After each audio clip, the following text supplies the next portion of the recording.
And finally, since no one is truly happy living a lie and denying who they really are, I want to direct this rule at a certain group of people and say to them, new rule, it's time to stop fighting it and just come out of the closet. And the group I'm talking about is the American public, and the love that they're denying is their love of socialism.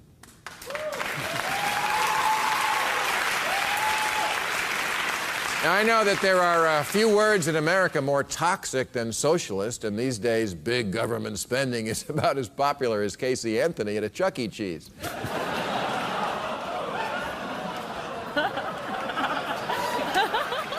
Yes, Americans say they hate socialism, but when it comes to Social Security, Medicare, unemployment, Fannie Mae and Freddie Mac, corporate welfare, bailouts, and farm subsidies, what we really say to socialism is, I can't quit you. Americans don't want less spending on health care. By almost 2 to 1, they want more. Only 7% of Americans are willing to do away with either Social Security or Medicare, and even 62% of Tea Party members say those programs are worth the cost, yet 91% of them say they want smaller government with fewer services. They're like the guy who's been to prison and says, sure, I gargle with a guy's balls every once in a while, and there's nothing I love more than ass play with other men, but you know who I can't stand? Fags.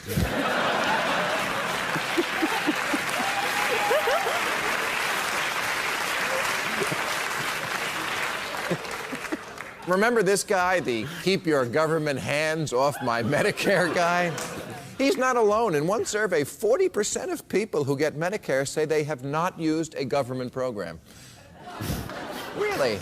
Who do you think paid for that hip replacement? Your Secret Santa? The actor and not very bright person, Craig T. Nelson, once said about hitting some rough spots in his life that, quote, I've been on welfare and food stamps, but anybody help me out? No.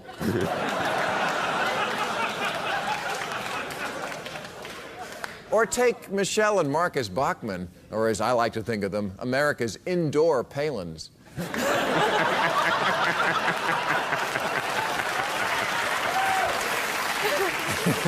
Yes, the Bachmans, tireless advocates of cutting people off from the government tit. Well, it turns out they live on the tit. Their farm takes farm subsidies, their counseling clinic takes Medicaid, and their mortgage was underwritten by Freddie Mac. Michelle knows civil servants are evil because she was an IRS agent, and Marcus hates government employees because sailors are so rough.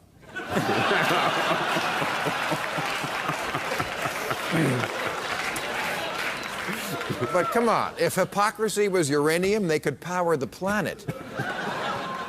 And that's what's so hard about being a closeted lover of big government. You have to lie to yourself.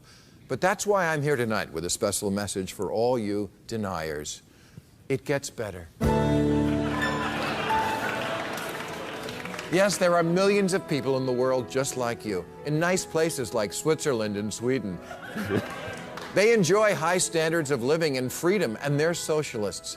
Studies show they're actually happier than we are, and that's not surprising, because the only difference between American socialism and European socialism is European socialism works. For their tax dollars, Europeans get full health care coverage, a generous pension, daycare, long paid vacations, maternity leave, free college, and public transportation that doesn't smell like pee. Whereas our tax dollars go towards military bases in Germany, subsidies to oil companies, building bridges to nowhere, wars, and putting half of Cheech and Chong in prison.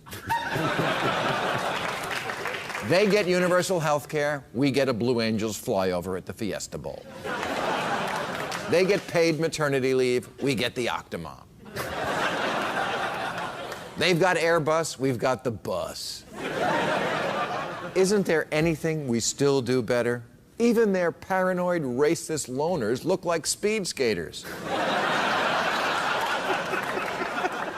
And ours look like Porky Pig.